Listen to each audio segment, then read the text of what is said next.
It's mostly the people. I love throwing the car sideways, love it to death, but if the people were all pricks or douchey, I wouldn't be doing it. Like, it's the best part of it, just mostly to have fun. The trophies is just a side bonus if you get them.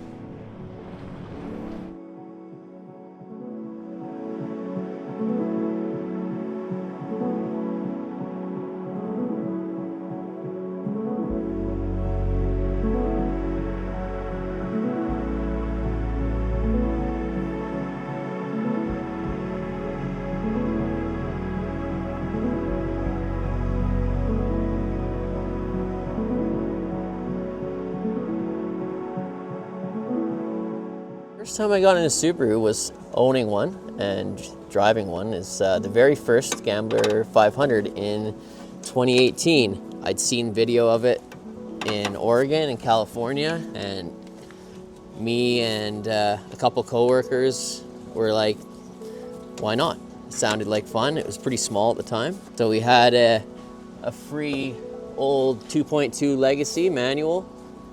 We just threw a set of big tires on it and a roof rack, some shitty lights, $10 lights, and had the time of our life.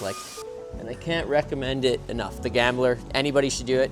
Some of our best memories was when the rear subframe was literally falling off of the car and we had to ratchet strap the rear lower control arms together to make it to the last 50 kilometers of it. SBRCC, who Mick and Chuck and Brian started, did their very first event in Squamish at the Log Sort. And me and Dom said, hey, we'll pull the old Gambler car out and we'll go do rallycross with it. Why not? I mean, big KO2s on it. We were trying to kill it at that point, so perfect, right? We found the right helmets and we went and did it, and we were hooked. And then COVID happened and it all died for a year and a half, 2 years. It started up again, luckily right in between where I work and where I live, literally smack dab in the middle. And I think the first event was October 2021. Yeah, it was October 2021, I believe, and I think that's the first time I met Zach. And then after that, we had pretty much done every one of the races and continued to go up and do the 5 up in the interior in Kelowna at Thunder Mountain. I've then built turbo-swapped left-hand drive 2-door GC, or GM6, with the help of Zach and Mick. Did really well, and last year I was able to take first for all-wheel drive, which is pretty good, and I did well up at IRSA, which I never usually do. So, and then, yeah, and it's still running. I mean, it's gone through a couple motors, but as they do. This year I'm trying to save that car, try to be nice to it, nicer than I was last year, to keep it for recce. Since then I've done service for 3 or 4 different people, all doing their first stage rallies, which is a good way to get into, the feel of it, knowing kind of what you need, what's involved. I still have no clue about any of the co-driving stuff, but I know the mechanical parts of it and kind of what you need to have together to finish. This car came up for under 10 grand. It's turbo, it's red, it's 2-door, and it was in Richmond, which was local, very local to us. Most of these stage cars that come up are 6 hours to days away from us. So to find one in our own neck of the woods that just happened to be the exact same car that I rallycross, turbo swapped, is just, it's kind of like destiny-ish, and I think I would have regretted if I didn't buy it. So here we are, just trying to prep it and get it ready. Last couple things before PFR, which is only, 7-8 days away. It's not a lot. But by the time this car gets on a trailer, it'll be, 8 days from now.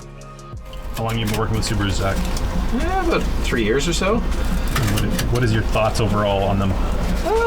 They're good cars. They just, they're pretty maintenance intensive, and they don't tolerate lack of maintenance, basically. When there's an issue, you got to get checked out, and it's just how it works with those cars. It's It's been described to me as like a European maintenance experience with the Japanese interior quality. But they drive so good, and they just become part of your family, sort of thing. And I don't know, there's something about them it's real hard to specifically put your finger on until you've owned one. But yeah, they're just solid units. Yeah, we're just trying to keep everything on the budget. We're splitting because me and Zach are both not driving the same car at the same time. Luckily, our helmets are the same size, our fire suits the same size, so we can split all of that stuff. So that's a big bonus.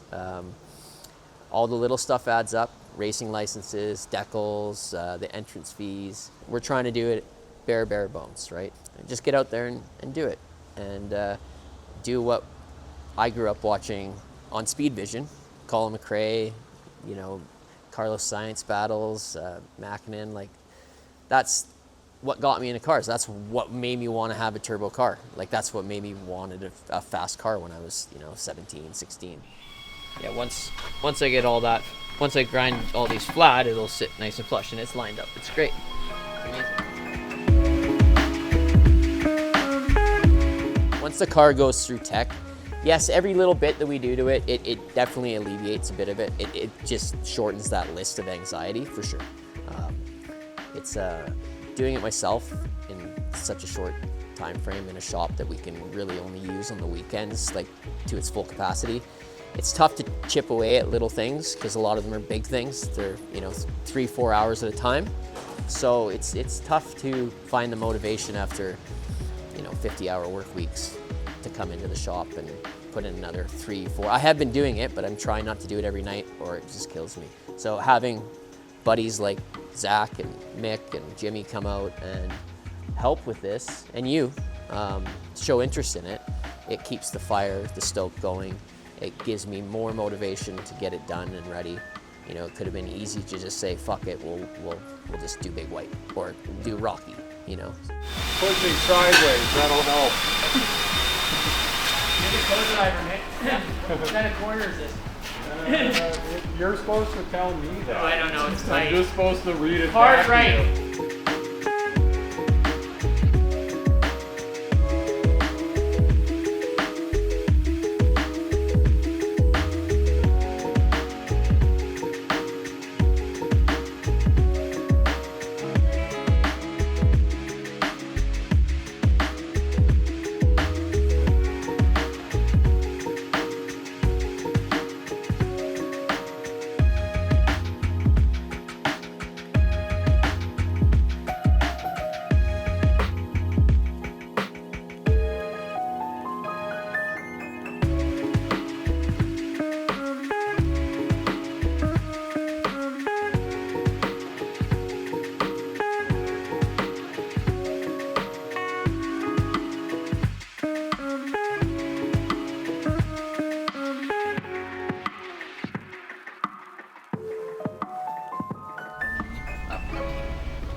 That right there. It's a different color though. It's Okay. green and black at that end. I think I'm just gonna run a wire because it's. Just I run don't a wire. want to chase it. Yeah, I'm gonna do service crew for this car, so it's kind of a good thing that I'm all over the whole electrical and mechanical of this car. We're gonna bring all the tools. I mean, we're both mechanics, Aaron and I, so we have quite a plethora of tools and spare parts already. So we'll bring the common stuff. Kind of use the mentality of if we bring it, we won't need it, and kind of hope that works out. And beyond that, we're just spending hours and hours in the car, just checking, double checking everything, making sure it all works. Yeah, I mean, at the end of the day, it's our first event, so it's going to be a testing session, sort of. Well, it's only going to work as well as we can prepare it for. So fun is number one priority. As long as we make the car out there, and as long as Aaron and Mick have fun on the stage, I'm happy. It's going to take some hard work to get there, but we'll get there. My last fit, I think. Put it in A1.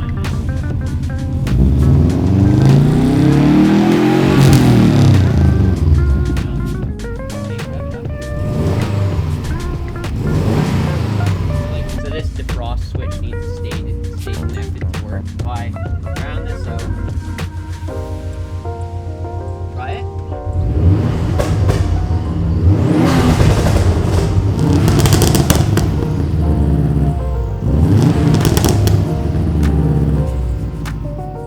getting the anti-lag working is like that kind of boost, right? So getting little chunks done are absolutely, you know, sometimes that is not a necessary thing, but for sure it's something that, you know, it's a morale booster, right? So whether it's just slapping gold gravel wheels onto the car for the first time, like proper gravels, not, you know, old legacy wheels, or, you know, seeing mud flaps on it for the first time that aren't 21 years old and curled like a mustache. Yeah, it's big, and I think it's going to be huge. Even seeing all the STI body panels on this car, it's going to transform it. It'll look completely different, and that'll be a huge morale boost as well. If the time allows, shitty paint gun, sprayer with the fresh coat of the finest, you know, hard paint, and it should transform it a lot. I'm still nervous about it, but we're getting there. Oh, I'm a mechanic, yeah. I work up at Barney's Automotive in Whistler. We work on pretty much everything that we can fit in our shop, and we see a wide variety of stuff and in really harsh conditions. So a lot of people don't know, but the Sea to Sky in the Whistler area is its own little rust belt. Our cars that live here their whole life look just as bad as anything that comes from the East Coast. So you get really proficient at making stuff work that is no longer functional, that most shops turn away. So it absolutely helps with this kind of stuff when you're just making stuff work out of nothing. So, and yeah, I wrench on cars, and I'm one of the few, like Zach, that actually loves cars still. Most of the people in the trades are burnt out from, you know, long hours, low pay. Some of the, you know, the dealership systems are tough to work in, and it saps the love of the cars out of it for a lot of people. But for me, being able to do this, it's why I'm in the trade. Like, if I couldn't do all this on the weekend in the shop that I work at, I wouldn't work here. You know, like, and my shop is amazing. Big shout out to Scott and Alex. They let me get away with a lot, but I work really hard for them, and it pays off because it allows us to use the shop at whenever we want outside of business hours. So yeah, this sport keeps my love for wrenching alive. Oh, it's not even getting the other, even preparing the two-door rallycross car. Like, I could have pulled out of any of those events if it wasn't ready. Like, no big deal. It's just me. But with this, you have service, you have co-driver, you have a person helping to transport, you have to book hotels, there's a lot more stress and commitment, right? You're putting out a ton of money, and if something happens, if the car's not ready, and that's, you know, a lot of it's gone. With rallycross, like, it's great, it's fun, but if I missed an event, it doesn't matter. I'd still go if my car wasn't ready. Someone would probably let me drive their car, but that's like, you know, a pickup game of basketball, and this is like the NBA. You know, I don't know, you know, if that's a good one, but it's like a real thing, right? There's like actual media there, and like proper spectators, but mostly I don't want to disappoint the crew, right? So that's the biggest thing. So yeah, it's nerve-wracking for sure.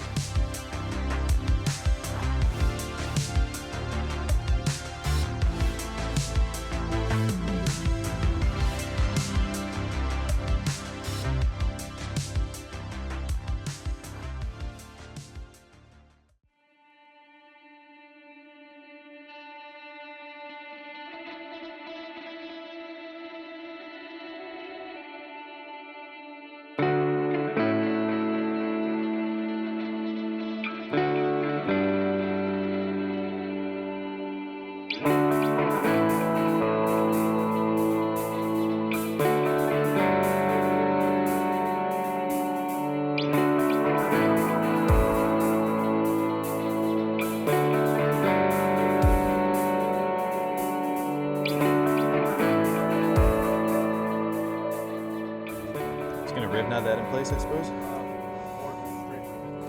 Yeah, okay. Anything goes for me. Yeah, exactly. It's gonna be a pain, but we can reach in there and replace the little box if we have to. The wiring's already in there. They can, by technicality, drive the car, you know? It's not great, but like, no, they can't drive it as is, so.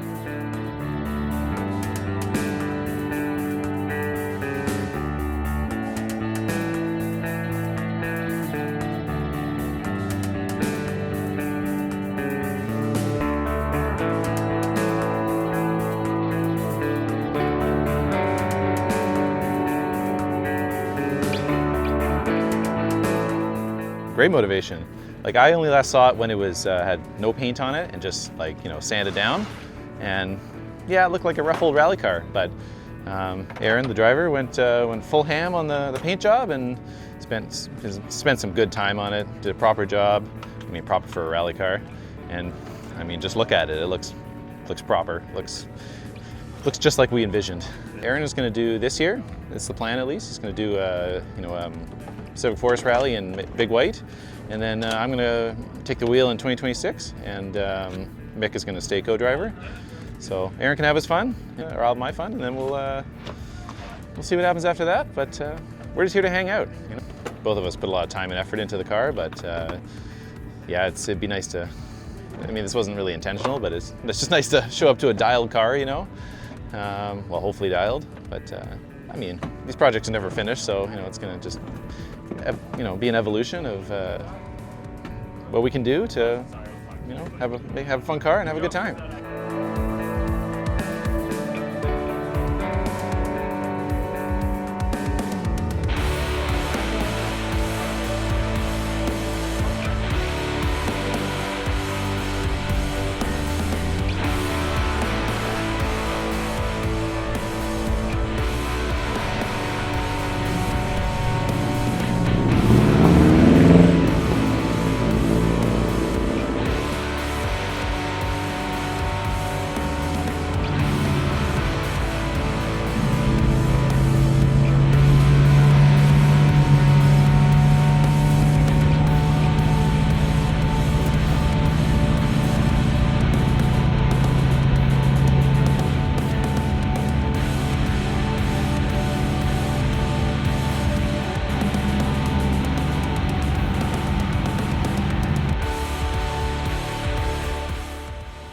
When we were doing recce and we heard the car pass tech and we were good to race, then it was fine.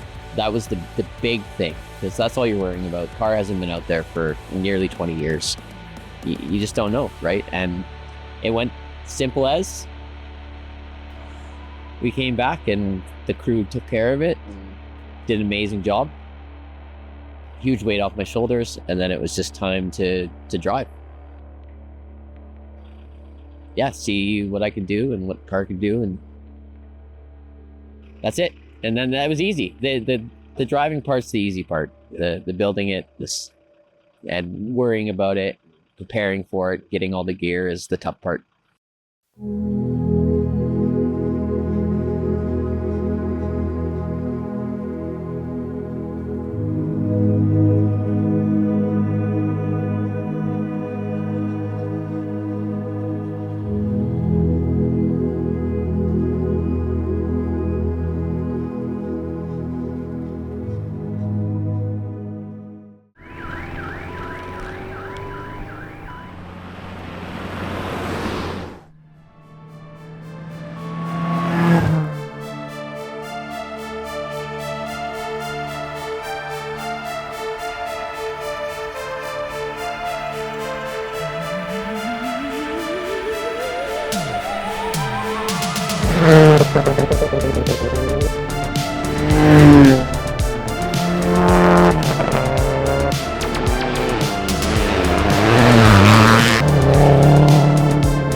Yesterday was tough. We started second to last in a car that, like, on paper is pretty quick, and in prepared class, and we just hit a wall of dust right away. So we caught the car in front of us. We had the ability to let the car in front of us know that we could pass. We did that, turned around, ready to do the stage again.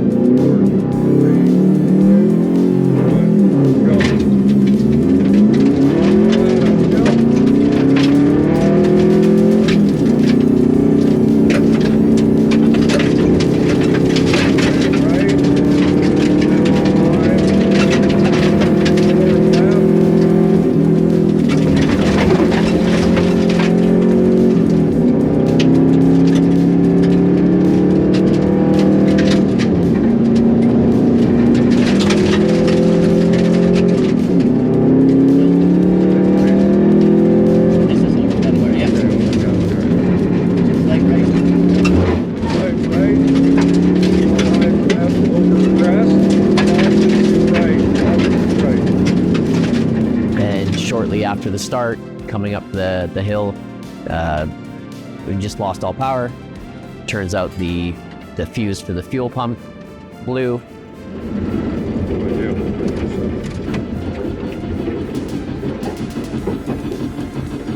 I think the car's dead.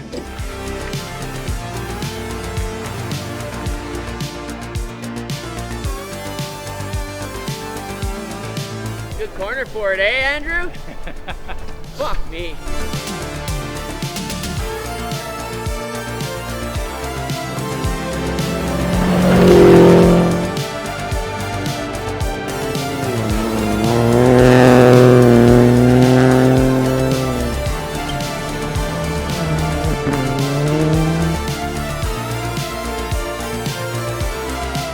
We were able to put another fuse in it, got it running. The fact that it blew means there's something wrong. And in the end, we just decided to hardwire the fuel pump in just to not have to worry about trying to diagnose and find that short. And the car was good to go again.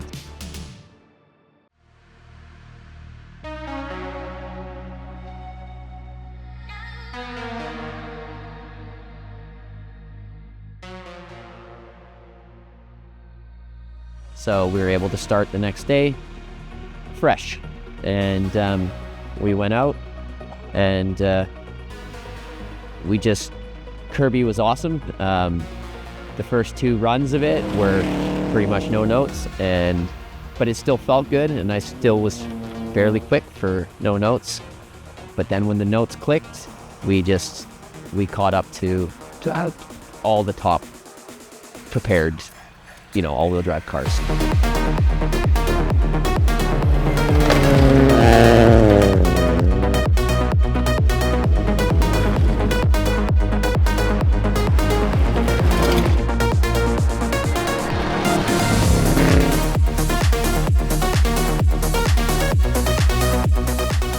That was huge boosts, and it just felt really good. Like it felt really good, pushing, but pushing safely, because I still don't trust how to call notes. So I don't trust a 6 as a 6, or, but it was good to see the times come down, and the car felt great. And then we went out to do the last stage at Brooksmere.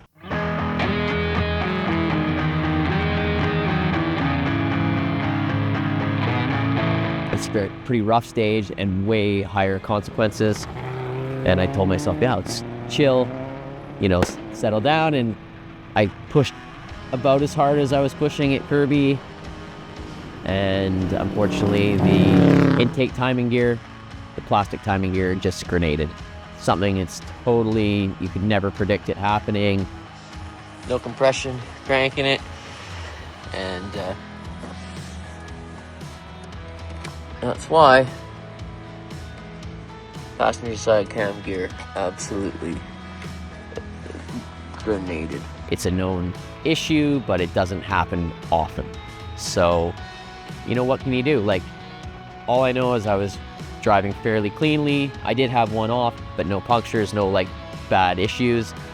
And even with that off, I was still within a second of some of the faster people. So I knew I had some pace, and It was unfortunate because that at Brookmere, it felt just as good as Kirby until the timing let go. So feels better than crashing or wrecking the car due to my error.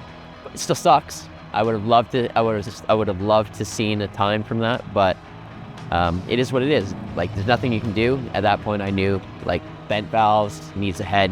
It's whatever, right? So I'm overall happy about it. Like, it's great. We pushed hard. There's nothing that we could have prepared and done to predict, to stop that from happening. How can you really feel bad about it? Replaced a bunch of stuff that was missing. We freshened it up with some paint, made it look a little sportier. The rest, the mechanical stuff is whatever. Like, I'm used to that shit. It's not disheartening or unmotivating or motivating. It's just like, it's whatever. It's Subaru.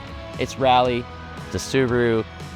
I'm used to it. We're driving it, bouncing it off the limiter for 10 minutes plus at a time. Yeah, in some of the roughest conditions you can like that car will ever be in. So it's not daunting. It's just I need a couple weeks to rest and make a plan, order the parts, and we'll knock it out in a day or two. It's not a big deal. Rallycross started with a free scrap car and just somewhere to try to kill it. So no, I did not expect it to lead to all this nonsense. It's the real deal. It's real consequences. Like, Rallycross, we might hit 80 for a split second, 90 for a split second. We're hitting 150, 160, 170 with very high consequences. No barriers, no safety, cliffs, spectators. Like, there's a lot of consequences. So yeah, it's a bigger show. There's real consequences. So it feels good. It does.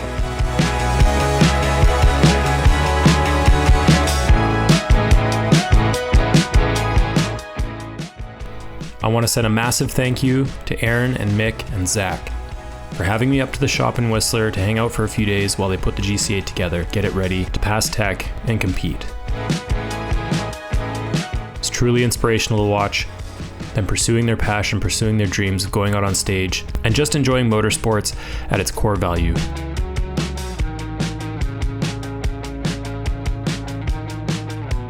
I also want to thank all the organizers at the Canadian Rally Championship and Pacific Forest Rally for giving me the media vest to get out on stage and make these incredible images.